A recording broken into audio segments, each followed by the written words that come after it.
Analyst. Today we'll be discussing about infrastructure development for electric vehicle ecosystems, and we have eminent energy expert Mr. Narendra Taneja with us. Mr. Taneja, I'd like to start the discussion asking you, what is the status of charging infrastructure in the country right now? Well, as you know, that electric vehicles is very much like on the agenda of the government, the federal government, and at the same time, there are many states. They have come out with their own initiatives in order to push renewables, and within renewables, of course, solar, etc., and infrastructure for charging electric vehicles.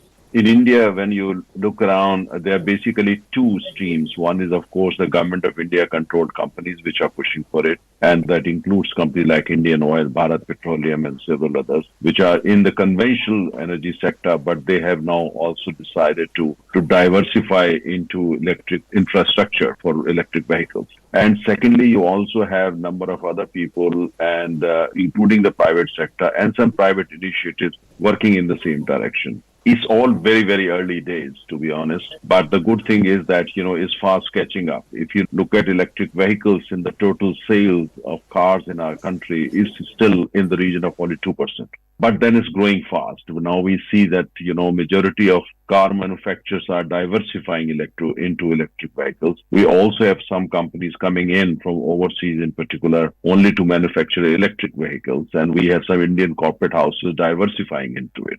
So I think it's more like a movement which is still at the stage of beginning. And therefore, the companies which specializes in infrastructure for electric vehicles, like the charging stations and etc., they are also, moving in accordance with the reality on the ground. My own sense is that when you look at companies like Indian Oil, Bharat Petroleum, and other energy companies, they are the ones who have got depth, who have got capital, and who have got experience, and who also, in most cases, already have infrastructure in place. All that they have to do is basically also to create a space for electric EV cars, and some may convert petrol and diesel entirely to EV stations, but it all depends on the demand and time to come. But it's fast catching up. It's on the radar of practically every single energy player, whether in the conventional sector or in the renewable sector, and also among those who are basically see that as an opportunity. For instance, I have seen already many societies in places like Gurgaon and Pune in Bangalore started kind of investing in building infrastructure for charging electric vehicles. It's a very small scale, but the beginning is already there. So when you look across the country, it's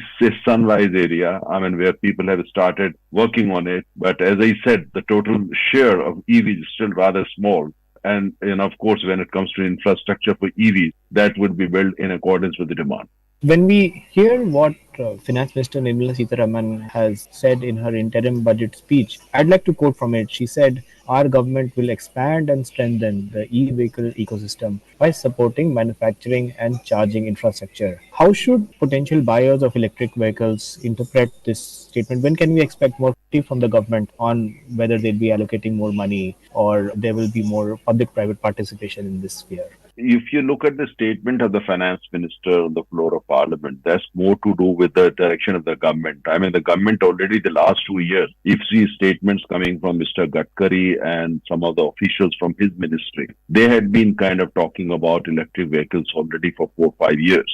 And there is in fact even a deadline set that by 2030, the government would like to see big cities like Delhi, Bombay, Bangalore, Chennai to have the maximum number of new vehicles kind of coming in this category, like the electric vehicles. If you look at the big car manufacturers in India, be it Tatas or Mahindras and even Marutis and Toyotas, and they have started responding to it. And in fact, Indian companies like Tata and Anand Mahindra, they are the ones who have taken the lead. So I think it's already happening when it comes to electric scooters and now coming electric motorcycles and so on and so forth. So they are all going in that direction. So basically what the finance minister indicated on the floor of parliament was this: it's the same policy which continue. Government is going to incentivize further. Government is going to make electricity available, especially renewable energy in terms of solar, available through several new initiatives. For instance, the finance minister announced 1 crore kind of unit or rooftop panels. So which basically means that the citizens have to take initiative and they will get certain benefits. They will also enjoy free power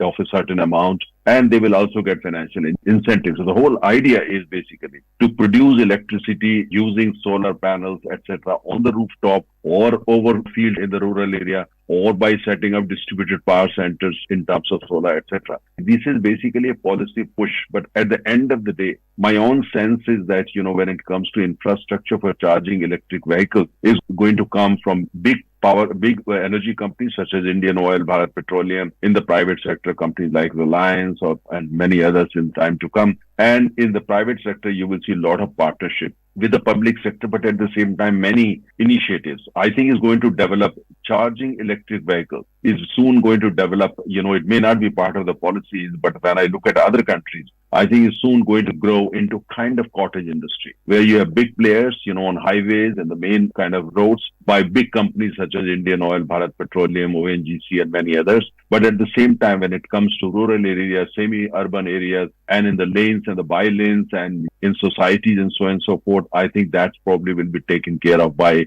smaller players. They may be smaller companies, they may be societies, they may be, other actors and players. So because when it comes to electric vehicles, especially the charging infrastructure, my sense is the government alone can't do it. It's going to be a kind of movement and which will basically throw up millions of new opportunities for investors and also for the players. Sir, how should we interpret the role of state governments? Because transport, electricity, these are subjects where the center and state both have a significant role to play. Can you help us understand which states are doing better than the rest? And if you are a buyer for electric vehicle, where would you be better placed? This is a very interesting question. When you look at India's constitution, the central government doesn't have the right basically to retail power, sell it in the retail market. They can produce, they can, and they do in terms of companies like NTPC, NHPC, Nuclear Power Corporation, Solar Power Corporation, and many others. But when it comes to the distribution, basically taking it to a factory or taking it to a household, that's kind of the job of the state governments. And if you look at around the country, we have some state government which have done very well. They've already come out with their kind of initiatives in terms of building infrastructure. But then there are others which are lagging behind. So it depends from state to state. But my own sense is when it comes to this particular thing, because this is not exactly distribution of power. This is basically building infrastructure for charging stations. So it is different from selling power. So which means the central government own companies such as Solar Power Corporation or such as, nuclear power tomorrow, who knows, but Indian Oil, etc. I think they can play a role there. And since they have capital, they have expertise, and they already own property in terms of, petrol, diesel, retail station across the country. So I think they're going to do it. And then they will source electricity from state governments. You buy electricity from the local government or the local company, which is supplying the electricity to you. So this is not about the distribution of electricity. This is about building infrastructure, which is going to be on the one hand, the station, their recharging station is going to buy power from whosoever is selling it. In most cases, going to be state government or state government supported, owned, collaborators, etc. But they will be the one who will do it, and they're the one basically then pass on to the consumer in terms of the owner of the electric vehicle.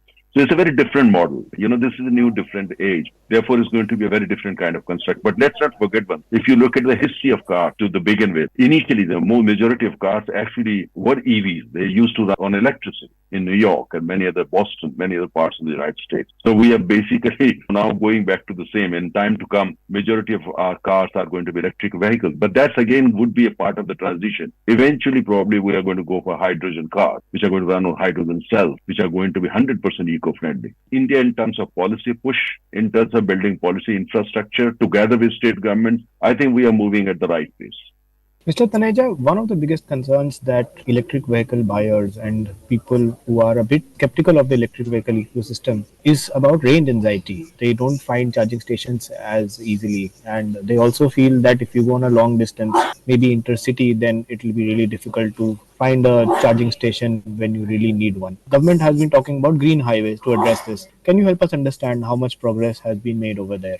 I mean, when you look at electric vehicles the world over, it's a kind of work in progress. Like look in California and the United States. I mean, that's one state which has done fantastic work. I mean, that you go wherever on highways or sideways and etc. and you find infrastructure ready. So you don't worry too much about it. In the sense, if you kind of typically if you buy a high quality electric vehicles, you can run without recharging for about 400 kilometers. In some cases 450, but in most cases about 200 kilometers. So in India, for instance, as I said, that if you depending on the kind of brand and depending on the capacity of the car, most people are buying electric vehicles for city commuting. We are still not buying, electric vehicles, let's say, for highway. But as you very rightly pointed out, the government is talking about now and working actually on that direction. Policy is already announced for green highways, which means that wherever you go, you will have charging stations for your electric vehicles. Because unless we build infrastructure for charging across the country, especially on highways, I mean, people are not going to buy, electric vehicles that easily, irrespective of kind of incentives that you offer.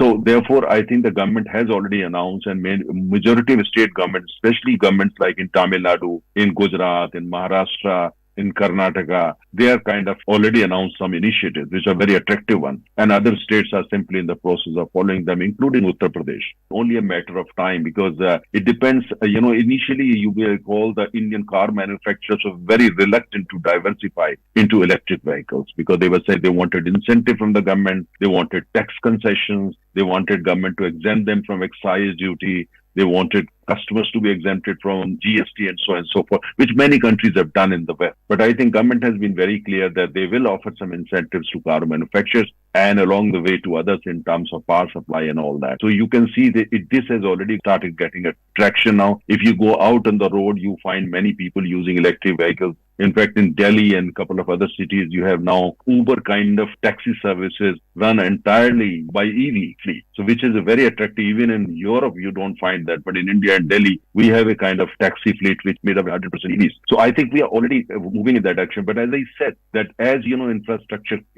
starts coming up across the country, then you will find people investing more in buying electric vehicles. Mr. Taneja, another interesting thing about electric vehicle charging is that there's hardly any interoperability. So what can be the approach which will be best for our country? One charging standard for everybody or interoperability of some sort with multiple charging standards, or we let the market decide that whosoever has the most sold charging standard will continue to dominate in the future. What is your take on this? Well, this is an interesting point. In fact, if you look at, for instance, Brazil has come out with this policy now that whether you are the Apple or you are iPhone or you are Samsung but, when it comes to the charging system or the charging for mobile, it's going to be the standard one. And they're going to follow the same in electric charging, electric vehicles and so forth. Some countries have already started are going for a kind of universal mechanism for that. And I think for a country like India, different manufacturers may kind of offer different kind of,